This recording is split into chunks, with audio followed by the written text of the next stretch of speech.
Hi hello నమస్తే. మనం Mughal umpire గురించి మాట్లాడుకుంటున్నాం కదా. సో లాస్ట్ క్లాస్లో బాబర్ గురించి డిస్కస్ చేసుకున్నాం. సో ఈ క్లాస్లో హుమాయూన్ గురించి మాట్లాడుకుందాం. హుమాయూన్ ఎవరమ్మా? బాబర్ సన్ హుమాయూన్. యాక్చువల్గా బాబర్కి 6 చిల్డ్రన్ ఉంటారనమాట. ఎవరు? హుమాయూన్, కమరన్, అస్కారీ, హిందన్. వీళ్ళు 4 boys and 2 girls, Gulbadan Begum and Masuma Begum. Okay, ఇందులో మెయిన్ వచ్చి హుమాయూన్ అనమాట. ఇతను ఫుల్ నేమ్ ఏంటి? Nasiruddin Muhammad Humayun. Nasiruddin Muhammad Humayun. So date of birth వచ్చి 6th March 1508 అనమాట. కాబుల్లో జన్మిస్తారనమాట. అది ఎక్కడ ఉంది అంటే ఆఫ్ఘనిస్తాన్లో. సో ఇతను బాబర్ చనిపోయిన 2 daysకి 3 daysకి ఇతనికి పట్టాభిషేకం చేస్తారనమాట. December 26th చనిపోతాడు బాబర్. సో ఆ తర్వాత ఏమవుతుందంటే December 29th 1530లో ఇతనికి పట్టాభిషేకం చేస్తారు. అప్పటికి ఇతనికి 22 years ఉంటాయి. సో ఇతని స్టోరీ డీటెయిల్గా తెలుసుకుందాం. బట్ మెయిన్గా బ్యాటిల్స్ బాగా ఇంపార్టెంట్ అనమాట. సో ఫస్ట్ నేను బ్యాటిల్స్ ఏ డేట్న ఏ బ్యాటిల్స్ జరిగాయో చెప్తాను. ఆ తర్వాత డీటెయిల్గా మాట్లాడుకుందాం. బ్యాటిల్స్ విషయానికి వస్తే 1531. ఇక్కడ 1531లో ఏమైంది? కాలింజర్ అనే బ్యాటిల్ జరిగింది హుమాయూన్కి రాజపుత్రులకి మధ్యలో. సో ఇక్కడ హుమాయూన్ విన్ అయ్యారు. సో బుందేల్ఖండ్ అనే ప్లేస్ని దానివల్ల ఆక్రమించుకోగలిగారు అనమాట. దానివల్ల ఏంటి అంటే వీళ్ళ మొఘల్ ఎంపైర్ పవర్ అనేది ఇంక్రీజ్ అయింది. అండ్ ఆల్సో ఇక్కడ ఇంకోటి ఉంది చూడండి, డేబ్రా అనేది కూడా జరిగింది 1531లో. ఇది చాలా తక్కువగా చెప్తారమ్మా, ఎక్కువగా వినిపించదు ఇక్కడ, బట్ ఇంపార్టెంట్. డేబ్రా అనే బ్యాటిల్ కూడా జరిగింది. ఇది హుమాయూన్ అండ్ షేర్షా సూరి మధ్యలో జరిగింది అనమాట. ఇక్కడ హుమాయూన్ విన్ అయ్యారు, షేర్షా సూరి ఓడిపోయారు. అండ్ షేర్షా సూరి చాలా ఇంపార్టెంట్ వెరీ ఇంట్రెస్టింగ్ టాపిక్. అలాగే ఈ పర్సన్ గురించి, తన హిస్టరీ గురించి తెలుసుకోవడం కూడా చాలా ఇంపార్టెంట్. ఎగ్జామ్స్లో కూడా అడుగుతారు. నెక్స్ట్ క్లాస్లో డీటెయిల్గా మాట్లాడుకుందాం షేర్షా సూరి గురించి, సూర్య డైనాసిటీ గురించి, ఇతను డెవలప్ చేసిన విధానం కావచ్చు, మొఘల్ ఎంపైర్ని ఇతని చేతిలోకి తీసుకొని తర్వాత ఫ్యూచర్లో డెవలప్ చేస్తారనమాట. సో ఆ డీటెయిల్స్ అన్నీ కావచ్చు, రూపీ కాయిన్ గురించి కావచ్చు, అవన్నీ కూడా మాట్లాడుకుందాం నెక్స్ట్ క్లాస్లో. ఓకే, సో ఇప్పుడు కంటిన్యూ చేస్తే 1532లో దౌరహ్ అనే బ్యాటిల్ జరిగింది. ఇది హుమాయూన్కి ఆఫ్ఘన్స్ మధ్యలో జరిగింది. సో దీనివల్ల హుమాయూన్ గెలిచారు. దీనివల్ల ఏంటి? ఈస్టర్న్ సైడ్ ఆఫ్ ఇండియా మొత్తానికి హుమాయూన్ ఆ పవర్ వచ్చిందనమాట, హుమాయూన్కి మొఘల్ ఎంపైర్కి. ఓకే, అండ్ దీని తర్వాత ఇక్కడ చూడండి 1535లో మన్సూర్. ఓకే, ఈ బ్యాటిల్ జరిగింది. సో ఇది ఎవరి మధ్యలో జరిగింది? బహదూర్ షాకి అండ్ హుమాయూన్కి మధ్యలో జరుగుతుంది అనమాట. ఓకే, బట్ ఇక్కడ ఏంటంటే హుమాయూన్కి టెంపరీ విక్టరీ వస్తుంది అంటే కంప్లీట్గా రాదు విక్టరీ అనేది. ఇతను మాల్వా, గుజరాత్ని ఆక్రమించుకోగలుగుతాడు, కానీ తర్వాత ఏమవుతుందంటే లేటర్ గోయింగ్ ఆన్ ఇతను వీటిని కూడా కోల్పోతాడు అనమాట. అంత కంప్లీట్ విక్టరీ అనేది కంప్లీట్గా విన్ అయింది అనేది కాదనమాట. నెక్స్ట్ వచ్చి 1537లో చూనార్ అనే బ్యాటిల్ జరుగుతుంది. ఇది కూడా హుమాయూన్ ఆఫ్ఘన్స్ మధ్యలో జరుగుతుంది. అండ్ ఇది కూడా ఏమంటారు, విన్ అవ్వలేదన్నమాట హుమాయూన్. సో ఫెయిల్ అయిపోయింది అనమాట, విన్ అవ్వలేదు. సో దీనివల్ల కూడా పెద్ద యూజ్ లేకుండా పోయింది.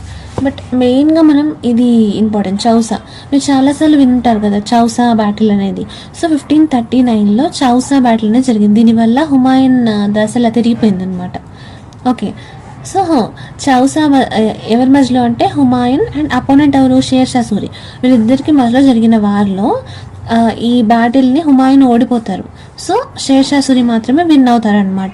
దానివల్ల ఏమవుతుంది అని అంటే హుమాయూన్ ఈయన విన్ అయిపోవడం వల్ల ఇక్కడ నుంచి తప్పించుకొని గంగా రివర్ అని ఉంటుంది. ఓకే, ఆ రివర్ గుండా ఏం చేస్తారంటే వెళ్తూ ఉంటే ఇతను ఒక ప్లేస్కి వెళ్తారు, బిలిగ్రామ్ అని. ఏం ప్లేస్ అది? బిలిగ్రామ్ అనే ప్లేస్కి రీచ్ అవుతారు అనమాట. సో ఆ విషయం తెలుసుకున్న షేర్షా సూరి ఏం చేస్తారు, ఈ హుమాయూన్ అక్కడి నుంచి కూడా వెళ్ళగొట్టాలి అని బ్యాటిల్ వార్ డిక్లేర్ చేస్తారనమాట. సో దాన్నే బ్యాటిల్ ఆఫ్ కానూన్స్ అంటారు. బ్యాటిల్ ఆఫ్ కానూన్స్ లేదా బ్యాటిల్ ఆఫ్ బిలిగ్రామ్ అనొచ్చు. అది ఎప్పుడు జరుగుతుంది? 1540లో హుమాయూన్కి షేర్షా సూరికి మధ్యలో జరుగుతుంది అనమాట. అక్కడ హుమాయూన్ మళ్ళీ ఓడిపోతారు, షేర్షా సూరి విన్ అవుతారు, అండ్ హుమాయూన్ ఇక్కడ నుంచి వెళ్ళిపోతారు. ఓకే, ఎక్కడికి వెళ్ళిపోతారు అనేది మళ్ళీ చూద్దాం. సో ఇక్కడ ఏంటంటే 15 years గ్యాప్ వచ్చేస్తుంది అనమాట. 15 years వరకు ఇతను మళ్ళీ మొఘల్ ఎంపైర్గా ఉండలేరు అనమాట హుమాయూన్. రీజన్స్ ఏంటో మనం మళ్ళీ చూద్దాం. ఓకే, సో రిటర్న్ వచ్చాక మళ్ళీ ఏంటి? రిటర్న్ వచ్చేటప్పుడు 1555లో మన్షివరా అనే బ్యాటిల్ జరుగుతుంది. హుమాయూన్ ఆఫ్ఘన్స్కి, హుమాయూన్ విన్ అవుతారు. అండ్ 1555లో సర్హింద్ అనే బ్యాటిల్ కూడా జరుగుతుంది. ఇది ఎవరి మధ్యలో అంటే హుమాయూన్ అండ్ షేర్షా సూరి కాదు, సికిందర్ షా సూరి అని ఉంటారు ఒక పర్సన్. ఇతను షేర్షా సూరికి మనవాడు అనమాట. సో వీళ్ళిద్దరికి మధ్య జరిగినప్పుడు హుమాయూన్ విన్ అవుతారు. దీనివల్ల ఏమవుతుంది అని అంటే హుమాయూన్ తన దగ్గర నుంచి కోల్పోయిన ఢిల్లీ అండ్ ఆగ్రాని మళ్ళీ తెచ్చుకోగలుగుతారు అనమాట, మళ్ళీ సంపాదించుకోగలుగుతారు. సో మొఘల్ ఎంపైర్ అక్కడ నుంచి మళ్ళీ డెవలప్ అవుతూ వస్తుంది. ఇతని బిల్డింగ్స్ ఉన్నాయమ్మా, హుమాయూన్ బిల్డింగ్స్. ఇతను బిల్డ్ చేసినవి ఏంటి అంటే దెన్పానా సిటీ అండ్ ఆల్సో షేరే మండల్, ఇది లైబ్రరీమా. సో యాక్చువల్గా హుమాయూన్ ఈ లైబ్రరీలోనే చనిపోతారనమాట. అతను ఏదో స్టెప్స్ ఎక్కుతూ స్లిప్ అయి పడిపోయి ఉండి చనిపోతారని చెప్తారనమాట. ఓకే, సో అది కూడా ఇంపార్టెంట్, ఈ లైబ్రరీ షేరే మండల్. ఓకే, 15 years గ్యాప్లో ఏం జరిగిందా అని తెలుసుకుందాం అనుకున్నాం కదా. So 1539 battle of Chausa. So ఈ బ్యాటిల్ ఎవరి మధ్య జరుగుతుంది అనుకుందాం, షేర్షా సూరి అండ్ హుమాయూన్. ఇక్కడ షేర్షా సూరి గెలుస్తారని మాట్లాడుకుందాం. సో ఆ తర్వాత ఏమవుతుంది, హుమాయూన్ గంగా నది నుంచి పడవలో ప్రయాణిస్తూ బిలిగ్రామ్ అనే ప్లేస్కి పారిపోతారని ఉంది, అవునా. సో అక్కడ ఏమవుతుంది, ఈ విషయం షేర్షా సూరికి తెలిసి అతను మళ్ళీ హుమాయూన్ మీద వార్ డిక్లేర్ చేసి హుమాయూన్ని ఓడించి ఇతను మళ్ళీ తరిమి కొడతాడనమాట. ఓకే, సో అది ఎప్పుడు జరుగుతుంది, 1540లో జరుగుతుంది. సో ఇక్కడ బిలిగ్రామ్ ఓడిపోతారు కదా ఈ కానూన్స్లో. సో బిలిగ్రామ్ యాక్చువల్గా ఉత్తరప్రదేశ్, మధ్యప్రదేశ్ అక్కడ ఉంటుంది అనమాట. సో ఇది ఓడిపోయాక ఏంటి అంటే తను మొత్తం కంప్లీట్గా అన్ని కోల్పోతాడు. ఈయన మిలిటరీ వాళ్ళు ఉంటారు కదా, సో వాళ్ళందరూ చచ్చిపోతారు. అట్లనే సోల్జర్స్ అందరూ, అంటే ఇతని పవర్ అంతా పోతుందన్నమాట. ఓకే, ఇతను డెవలప్ చేసుకున్నవన్నీ ఇతను కోల్పోతాడు. సో ఆ తర్వాత ఏమవుతుంది అంటే ఇతను అలా మొత్తం లాస్ అయిపోయి అన్స్టేబుల్ అయిపోతాడు అనమాట. ఈ పర్సన్ అన్స్టేబుల్ అయిపోయాక ఇతను ఏం చేస్తాడంటే సింధ్ అనే ప్లేస్కి వెళ్తాడు.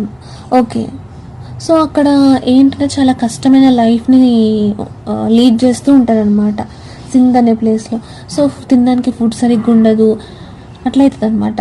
సో అక్కడే ఏమవుతుందంటే ఇతను హమీదా బాను బేగం అనే పర్సన్ని మీట్ అవుతారు. సో ఇద్దరికి ఒకరినంటే ఒకరికి ఇష్టం ఉంటుంది అనమాట. దానివల్ల ఏమవుతుందంటే వీళ్ళు మ్యారేజ్ చేసుకుందాం అనుకుంటారు. బట్ మ్యారేజ్ చేసుకుందాం అనుకుంటే ఈ హమీదా బాను బేగం అనే పర్సన్ ఒప్పుకోదన్నమాట, నాకు ఇష్టం లేదు అంటది. బట్ ఆ తర్వాత తను ఒప్పుకుంటుంది అనమాట యాక్చువల్గా. ఓకే, ఒప్పుకున్నాక ఏమవుతుంది, ఇద్దరికి మ్యారేజ్ అవుతుంది. యాక్చువల్గా ఏంటంటే తను ప్రెగ్నెంట్గా ఉన్నప్పుడు వీళ్ళు ఫుడ్ కోసం వీళ్ళకి సరిగ్గా ఉండదు కదా ఈ సింధ్ అనే ప్లేస్లో. సో ఉండక ఏంటంటే వాళ్ళ హంగ్రీకి మొత్తం స్ట్రగుల్ అవుతూ అలా వెళ్తూ ఉంటారనమాట ఈ సింధ్ ఆఫ్ డెజర్ట్స్లో. వెళ్తూ ఉంటే ఈ అమ్మాయి హమీదా బానుకి డెలివరీ టైం రావడం వల్ల ఈ హుమాయూన్ అనే పర్సన్ ఏం చేస్తాడంటే ఇతను అమర్కోట్కి రీచ్ అవుతాడు. హుమాయూన్ అనే పర్సన్ అమర్కోట్కి రీచ్ అయ్యాక అక్కడ ఒక కింగ్ ఉంటారనమాట, రూలర్ ఉంటారు, రాణా ప్రతాప్ సింగ్ అనే పర్సన్ ఉంటారు. సో అతని దగ్గరికి వెళ్ళి హెల్ప్ అడుగుతాడు, ఇట్లా నా వైఫ్ ఇట్లా ప్రెగ్నెంట్, డెలివరీకి ఉంది, సో మాకు కొంచెం ప్లేస్ ఇస్తారా అంటే ఈ రాణా ప్రతాప్ సింగ్ ఏం చేస్తాడంటే అతన్ని వెల్కమ్ చేస్తాడు అనమాట. సరే రండి, ఇక్కడ షెల్టర్ తీసుకోండి అని. ఓకే, సో అలా అమర్కోట్లో అక్బర్ పుడతారనమాట. అక్బర్ బర్త్ అనేది జరుగుతుంది అమర్కోట్లో. ఎప్పుడు 1542లో. సో ఆ తర్వాత ఏంటి అంటే వీళ్ళు ఇంకా వెళ్తూ ఇరాన్కి చేరుకుంటారనమాట. సో ఇరాన్కి చేరుకున్నప్పుడు ఏమవుతుంది అంటే అక్కడ కింగ్ ఉంటారు కదా, షా తహమస్, ఈ కింగ్ ఉంటారు కదా, పర్షియన్ పర్సన్స్ అనమాట వీళ్ళు. సో ఇతని దగ్గరికి వెళ్తారనమాట. ఎందుకు అనంటే హెల్ప్ కోసం అని వెళ్తారు. సో దట్ వీళ్ళు కోల్పోయినవన్నీ తీసుకోవడానికి, వార్ కోసం, హెల్ప్ కోసం అని అలా వెళ్తూ ఉంటే ఏమవుతుంది, ఇతను ఓకే చెప్తాడు, నా సోల్జర్స్ని, నా ఆర్మీని, నా ట్రూప్స్ని అన్ని ఇస్తాను, బట్ వన్ కండిషన్ అంటారు. ఏంటది అని అంటే వీళ్ళు యాక్చువల్గా ఈ మొఘల్ వాళ్ళు ఉంటారు కదా, మొఘల్ వాళ్ళు సున్నీ క్యాస్ట్ వాళ్ళు అనమాట. బట్ ఈ పర్షియా వాళ్ళు ఏంటి అని అంటే షియా క్యాస్ట్ వాళ్ళు.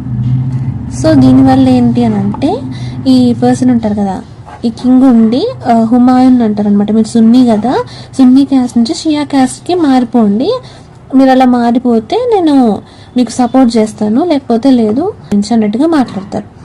ఓకే, సో అప్పుడేమవుతుంది అని అంటే ఓకే ఇంకా చేసేదేం లేదు కదా అన్నట్టుగా ఇతను సున్నీ నుంచి షియాకి చేంజ్ అయిపోతారు అనమాట. ఓకే, ఇది ఒకటి మాత్రం గుర్తుపెట్టుకోండి, సున్నీ నుంచి షియాకి మారిపోయారు హుమాయూన్ అనే పర్సన్ అని. ఓకే, సో ఆ తర్వాత ఈ పర్సన్ ఉంటారు కదా, ఈ పర్సన్ హెల్ప్తో మళ్ళీ వార్కి వెళ్తారు. యాక్చువల్గా మనం హుమాయూన్కి బ్రదర్స్ అండ్ సిస్టర్స్ ఉంటారని మాట్లాడుకున్నాం కదా. సో అక్కడ ఏమవుతుందంటే ఇతనికి ఫస్ట్లో బాబర్ చనిపోయినప్పుడు ఇతన్ని పట్టాభిషేకం చేస్తారు కదా. సో అప్పుడు ఏం చేస్తాడంటే ఉన్న రాజ్యాలని స్ప్లిట్ చేస్తాడు అనమాట ఇతని బ్రదర్స్కి ఇతనికి మధ్యలో. సో అట్లా స్ప్లిట్ చేసినప్పుడు వాళ్ళకు కొన్ని రాజ్యాలు వెళ్ళిపోతాయి, ఇతను కొన్ని రాజ్యాలు వస్తాయి, అట్లా అవుతుంది అనమాట. సో దానివల్ల ఎవరి రాజ్యం వాళ్ళు పాలించుకునేలాగా. బట్ ఇతను సపోర్ట్ కోసం వెళ్ళినప్పుడు ఇప్పుడు పుట్టిన పరిస్థితి బాగాలేదు కదా. సో సపోర్ట్ కోసం వెళ్ళినప్పుడు ఏమవుతుందంటే వాళ్ళు చెయ్యమని రిఫ్యూజ్ చేస్తారనమాట. సో అందుకని ఇతను ఈ కింగ్ హెల్ప్ కోసం అని వెళ్తాడనమాట.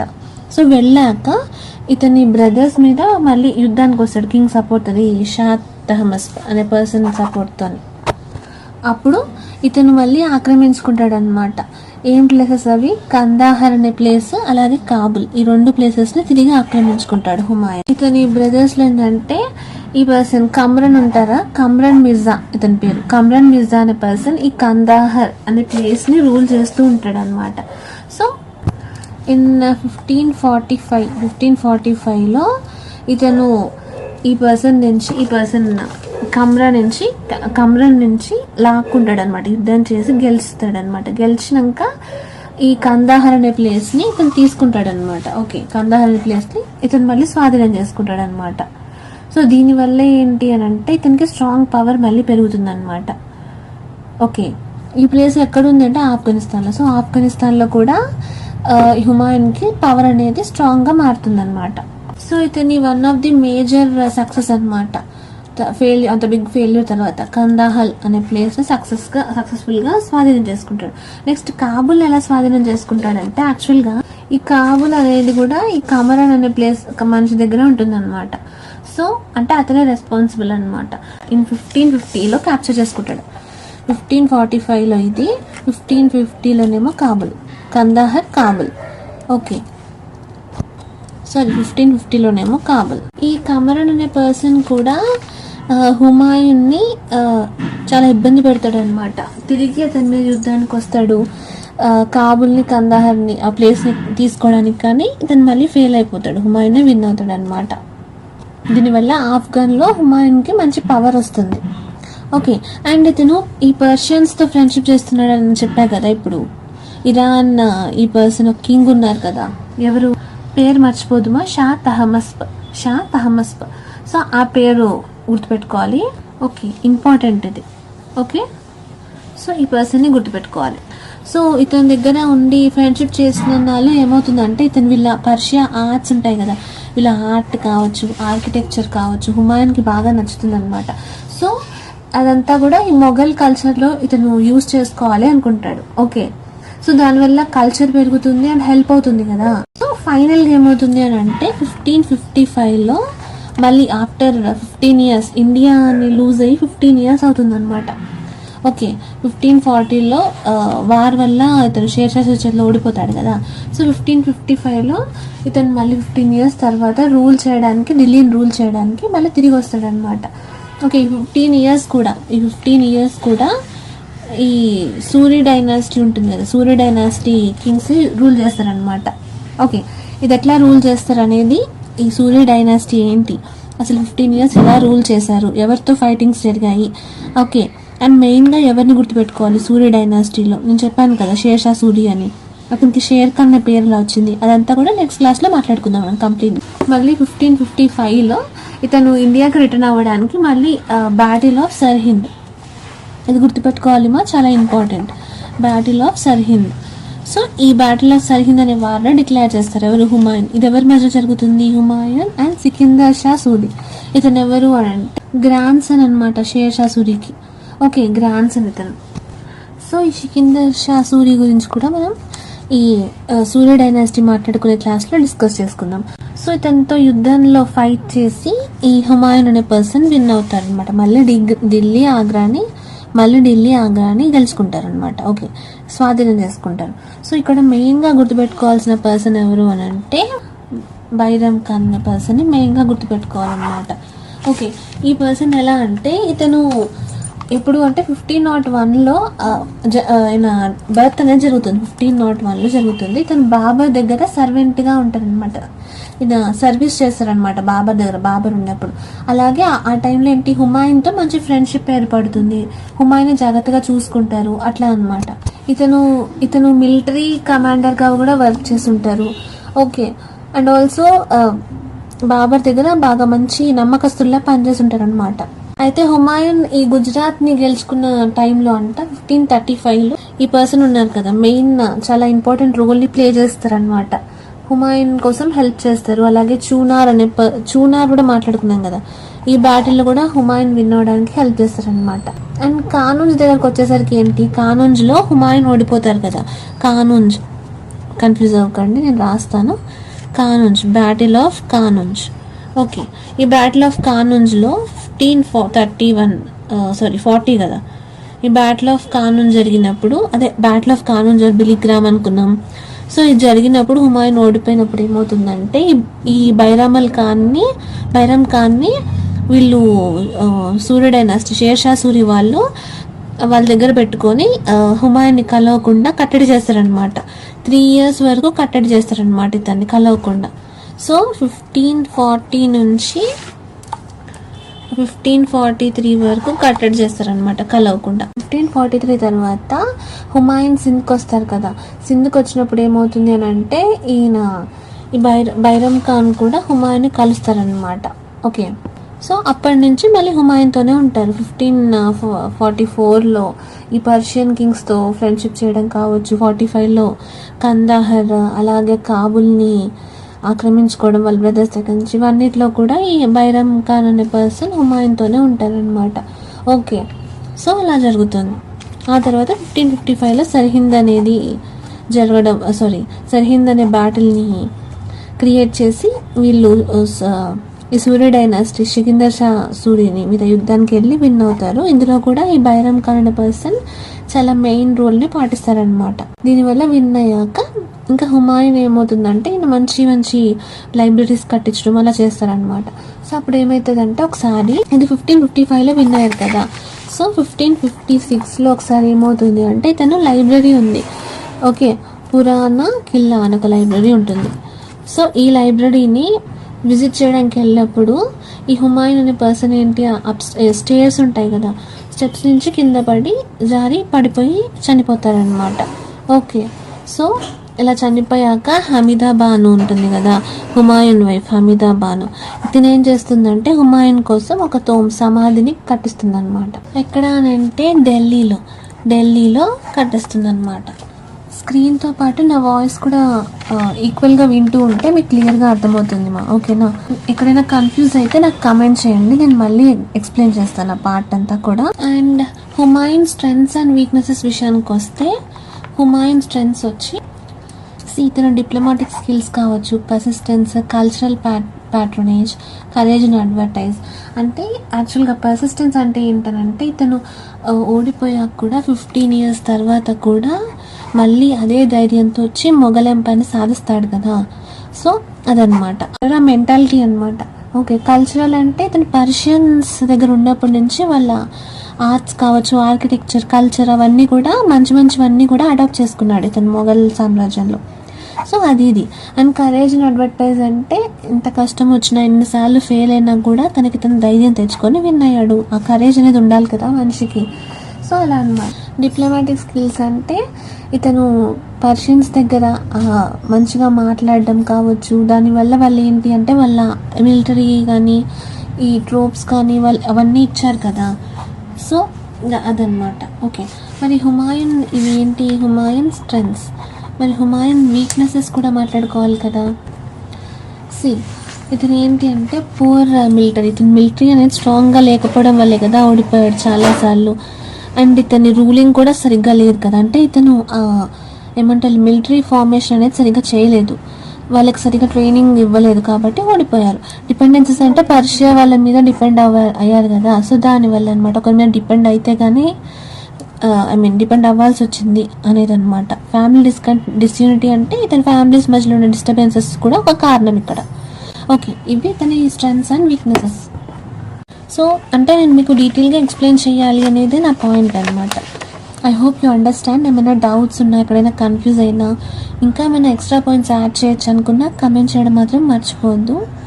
ఓకే, యూజ్ అవుతుంది, హెల్ప్ఫుల్గా ఉంది అంటే మాత్రం షేర్ చేయండి వీడియోని. నెక్స్ట్ వీడియోలో మనం సూర్య డైనాసిటీ, షేర్షా సూరి గురించి, ఈ 15 years వరకు హుమాయూన్ని తరిమేసి సూర్య డైనాసిటీ వాళ్ళు రూల్ చేశారు కదా, అసలు ఎలా రూల్ చేశారు అవన్నీ కూడా మాట్లాడుకుందాం.